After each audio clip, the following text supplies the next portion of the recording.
आज की तारीख से ऐसा ही एक पन्ना सोमनाथ मंदिर के साथ जुड़ा है। उस पन्ने को पलटते हुए आज प्रधानमंत्री नरेंद्र मोदी ने पूरे देश को याद दिलाया कि सोमनाथ पर 1026 में हुए पहले आक्रमण के 1000 साल पूरे हो रहे हैं। आज के अफगानिस्तान और तब के गजनी का शासक महमूद गजनवी ने तब सोमनाथ मंदिर पर बर्बर हमला किया था, शिवलिंग को खंड खंड कर डाला था, भारी कत्लेआम मचाया था, मंदिर को लूटा, मंदिर में रखा सोना लूटा।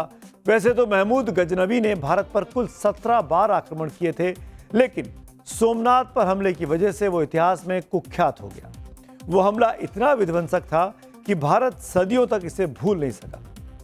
उसी सोमनाथ मंदिर पर आज प्रधानमंत्री मोदी ने एक लेख लिखा है। उनका ये ब्लॉग पोस्ट सोमनाथ पर 1026 में हुए पहले आक्रमण के 1000 साल पूरे होने पर है।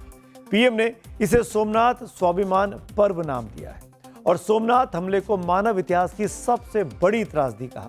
अपने लेख में पीएम मोदी ने लिखा, जनवरी 1026 में गजनी के महमूद ने सोमनाथ मंदिर पर बड़ा आक्रमण किया। महमूद गजनवी ने सोमनाथ मंदिर को ध्वस्त कर दिया था। गजनवी ने तब आक्रमण आस्था और सभ्यता के प्रतीक को नष्ट करने के उद्देश्य से किया था। सोमनाथ मंदिर पर हमला महमूद गजनवी का एक हिंसक और बर्बर प्रयास था। फिर भी 1000 साल आज भी मंदिर पूरे गौरव के साथ वहां पर खड़ा है, मौजूद है। आज 2026 में भी सोमनाथ मंदिर दुनिया को एक संदेश देता है। मिटाने की मानसिकता रखने वाले खत्म हो जाते हैं। ये साफ है इस सोमनाथ मंदिर के इस पूरे 1000 साल पुराने प्रकरण से। प्रधानमंत्री नरेंद्र मोदी ने और भी आज बहुत कुछ लिखा है। प्रधानमंत्री मोदी ने अपने लेख में सोमनाथ मंदिर को लेकर देश के पहले प्रधानमंत्री जवाहरलाल नेहरू, पहले राष्ट्रपति राजेंद्र प्रसाद, देश के पहले गृह मंत्री सरदार वल्लभ भाई पटेल का भी इस लेख में जिक्र किया है। मोदी ने जो कुछ लिखा है वो अतीत के झरोखे से झांकती वो कहानी है जिस पर राजनीतिक बहस का इतिहास बहुत पुराना है। अपने लेख में प्रधानमंत्री मोदी ने आजादी के बाद 8 मई 1950 को हुए सोमनाथ मंदिर के पुनर्निर्माण का जिक्र किया। साथ ही यह भी लिखा कि तत्कालीन प्रधानमंत्री पंडित नेहरू इससे ज्यादा उत्साहित नहीं थे। वो नहीं चाहते थे कि राष्ट्रपति राजेंद्र प्रसाद सोमनाथ जाएं और पुनर्निर्माण समारोह का हिस्सा बने। सोमनाथ पर नेहरू और राजेंद्र प्रसाद की राय क्यों अलग थी और उन दोनों में से इसे लेकर क्या बात हुई थी, इसे मैं आगे आपको बताऊंगा। अभी इस मुद्दे पर कैसे बीजेपी वर्सेस कांग्रेस हो गया है, पहले वो सुन लीजिए। और आज 1000 वर्ष के बाद अगर हम देखें तो 1951 में सरदार पटेल के प्रयास से और जवाहरलाल नेहरू जी के पुरजोर विरोध के बावजूद प्रथम राष्ट्रपति डॉक्टर राजेंद्र प्रसाद जी की उपस्थिति में यह स्वप्न साकार हुआ था। और आज प्रधानमंत्री श्री नरेंद्र मोदी जी के नेतृत्व में जो बात डॉक्टर राजेंद्र प्रसाद जी ने कही थी कि समृद्धि की तरफ जब भारत बढ़ेगा तो यह पूर्ण होता हुआ दिखाई पड़ेगा, तो आज पूर्णता की तरफ बढ़ रहे हैं। लोगों को अनपढ़ रहना चाहिए, लोगों के पास काम नहीं रहना चाहिए, लोगों के पास पैसा नहीं होना चाहिए, लोगों का समृद्धि नहीं चाहिए। सिर्फ धर्म का नशा दो और देश चलाओ, वही कर रहे हैं। प्रधानमंत्री मोदी के लेख में पहले प्रधानमंत्री पंडित नेहरू पर टिप्पणियां की गई है। हालांकि ये पहली बार नहीं है जब पंडित नेहरू प्रधानमंत्री नरेंद्र मोदी के निशाने पर आए हैं। इससे पहले भी मोदी कई बार पूर्व प्रधानमंत्री नेहरू की गलतियों को गिना चुके हैं। पीएम मोदी के नेहरू व्यू पर हाल ही में संसद के शीतकालीन सत्र के दौरान कांग्रेस की सांसद और नेहरू गांधी परिवार से आने वाली प्रियंका गांधी ने अपना काउंटर व्यू देश को बताया था। मैं उनको एक छोटी सलाह देना चाहती हूँ कि नेहरू जी से जितनी भी शिकायतें हैं, जितनी भी गलतियां उन्होंने की आपके जहन में, जितनी भी गालियां देनी है, जितना भी अपमान करना है, उसकी भी एक सूची बना दीजिए। नहीं, बात खत्म नहीं है। 999 अपमान, 9999 अपमान, सूची बना दीजिए और फिर हम एक समय निर्धारित करते हैं। जैसे हमने 10 घंटे आज वंदे मातरम पर हमने बहस किया है ना, उस तरह से हम अध्यक्ष महोदय जी से पूछेंगे, एक समय निर्धारित करेंगे, 10 घंटे, 20 घंटे, 40 घंटे, जितने घंटों में आपकी ये शिकायत पूरी हो जाए, माननीय सदस्य आप शांत हो जाए और हम बहस कर लेंगे। जैसे अंग्रेजी में कहते हैं कि once and for all let's close the chapter, close कर लीजिए, देश सुन लेगा।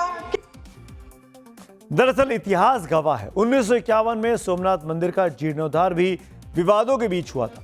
जीर्णोद्धार के बाद उद्घाटन समारोह में तत्कालीन राष्ट्रपति राजेंद्र प्रसाद को निमंत्रण भेजा गया था। इसी निमंत्रण को लेकर पूर्व प्रधानमंत्री जवाहरलाल नेहरू और पूर्व राष्ट्रपति राजेंद्र प्रसाद के बीच एक राय नहीं बन पाई थी, जिसका जिक्र बार बार किया जाता है। 2 मार्च 1951 को जवाहरलाल नेहरू ने राजेंद्र प्रसाद को पत्र लिखकर कहा था कि आपका सोमनाथ मंदिर के उद्घाटन में जाने का विचार मुझे पसंद नहीं आया, ये महज एक मंदिर दर्शन नहीं है। पूर्व राष्ट्रपति राजेंद्र प्रसाद ने नेहरू की सलाह को दरकिनार करते हुए तब जवाब लिखा था, मेरी अपने धर्म में आस्था है, मैं खुद को इससे अलग नहीं कर सकता। अगर किसी मस्जिद या चर्च के उद्घाटन का निमंत्रण होता तो भी मैं जरूर जाता। नेहरू के विरोध के बाद भी राष्ट्रपति राजेंद्र प्रसाद सोमनाथ मंदिर के कार्यक्रम में 11 मई 1951 को सम्मिलित हुए थे।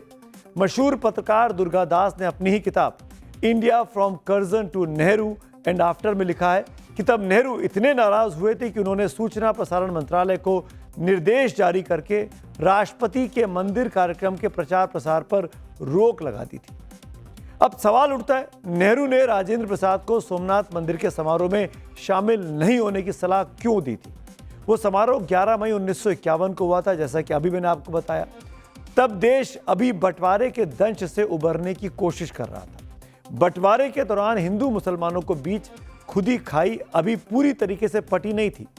ऐसे में प्रधानमंत्री के तौर पर नेहरू की पहली प्राथमिकता देश के धर्मनिरपेक्ष फैब्रिक को बुनाए रखना था। देश को यह भरोसा देना था कि 26 नवंबर 1949 को संविधान सभा ने जिस धर्मनिरपेक्ष प्रस्तावना को अपनाया था वो सिर्फ संविधान की किताब तक सीमित नहीं है। नेहरू की कोशिश तब देश में रह रहे मुसलमानों में भारत को लेकर भरोसा बढ़ाने की थी, क्योंकि 1951 की जनगणना के मुताबिक तब भारत में 3 करोड़ 54 लाख मुसलमान थे। ये वो लोग थे जिन्होंने जिन्ना के पाकिस्तान को नकार कर भारत में ही रहना पसंद किया था और भारत को चुना था। रही बात धर्म को लेकर नेहरू के विचार थी, तो नेहरू ने 1933 में ही महात्मा गांधी को एक पत्र लिखकर धर्म को लेकर अपनी सोच जाहिर कर दी थी। उस लेटर में नेहरू ने लिखा था कि जैसे जैसे मेरी उम्र बढ़ती गई है, धर्म के लिए मेरी नजदीकी कम होती गई है। 1936 अपनी आत्मकथा में भी पंडित नेहरू ने लिखा कि संगठित धर्म के प्रति हमेशा मैंने दहशत ही महसूस की है। लेकिन बतौर प्रधानमंत्री धर्म को लेकर नेहरू की पहली अग्नि परीक्षा सोमनाथ मंदिर के जीर्णोद्धार के कार्यक्रम के दौरान हुई, जहां नेहरू की सलाह को नजरअंदाज कर पूर्व राष्ट्रपति राजेंद्र प्रसाद ने सोमनाथ मंदिर के जीर्णोद्धार के समारोह में जाने का फैसला किया। और आज करीब 74.5 साल के बाद प्रधानमंत्री नरेंद्र मोदी ने उस वाक्य को एक बार फिर याद किया है और कांग्रेस को कटघरे में खड़ा किया है।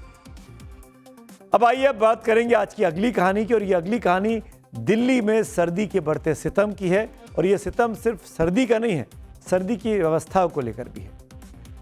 पूस की अंधेरी रात, आकाश पर तारे ठिठुरते हुए मालूम होते थे। मुंशी प्रेमचंद की पूस की रात कहानी की इन पंक्तियों के 100 साल से भी ज्यादा हो चुके हैं। इन 100 सालों में देश ने अंग्रेजों को भारत छोड़कर जाते हुए देखा, कई सरकारों को आते जाते देखा, लेकिन सर्दी की ठिठुरन वाली रात में बेघर लोग किन हालातों में हैं, उन्हें समझने के लिए देश की राजधानी से ज्यादा सही जगह और क्या हो सकती है। हर साल सर्दी के मौसम में दिल्ली वालों पर दोहरी मार पड़ती है। एक और कड़ाके की सर्दी तो दूसरी ओर सांस पर संकट। तमाम सरकारी दावे और व्यवस्था जमीन पर आकर दम तोड़ने लगती है। दिल्ली वालों ने 11 महीने पहले ही अपने लिए नई सरकार चुनी है। आज की तारीख में डबल इंजन नहीं बल्कि ट्रिपल इंजन वाली सरकार दिल्ली में चल रही है। केंद्र की सरकार यहाँ बैठती है, दिल्ली की अपनी सरकार भी रेखा गुप्ता चला रही है, और सिविक सुविधाओं के लिए 16,500 करोड़ के बजट चलने वाली दिल्ली नगर निगम में भी बीजेपी की सरकार है। लेकिन दिल्ली की जनता सर्दियों में पिछले साल भी मर रही थी और इस साल भी तड़प रही है। हम बात कर रहे हैं उन लोगों की जो दिन भर मजदूरी करते हैं, रात भर फ्लाईओवर, फुटपाथ या सड़क पर खुले आसमान के नीचे काटते हैं। यही वो लोग हैं जिन पर सर्दी अब कहर बनकर 60 साल टूट रही है।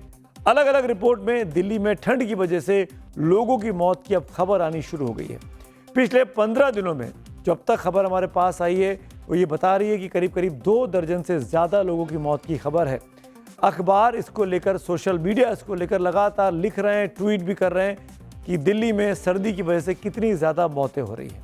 दिल्ली में जो पार्टी पिछली सर्दी में सत्ता में थी, जो आज विपक्ष, वो आज विपक्ष में है।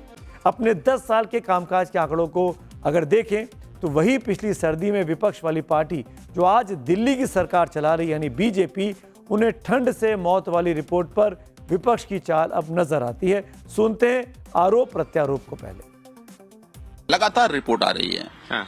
इससे पहले भी हम लोगों ने रिपोर्ट किया, कई मीडिया चैनल ने रिपोर्ट किया, कई प्रिंट मीडिया ने रिपोर्ट किया, लेकिन किसी मंत्री को, किसी अधिकारी को आप नहीं देखोगे कि जाकर दौरा करके देखे कि आखिर हालात क्या है।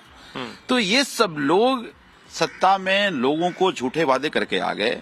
अब सत्ता में बैठ करके वो जो सचिवालय की 4 दीवारी है उससे बाहर नहीं निकलते। ये गरीब इनके डिक्शनरी में नहीं है। तो इसलिए इस सरकार के नकारापन के कारण मैं बार बार कह रहा हूं, आज लोगों की जान ठंड से जा रही है। जो क्षेत्र में आपके रैन बसेरों में सुविधाएं वो क्या हैं? देखिए, निश्चित तौर के ऊपर बहुत अच्छी सुविधाएं पहले से दी जा रही हैं। ये जो रिपोर्ट्स आ रही हैं कि ये हो गया वो हो गया, ये विपक्ष के द्वारा एक सरसट चाल है अपने आप को उसको, क्योंकि आज लोग कंपेयर कर रहे हैं कि पिछले 11 साल का टेन्योर और पिछले 11 महीने का tenure of CM Rekha Gupta ji, इसलिए उनको थोड़ा बेटर तो होगा।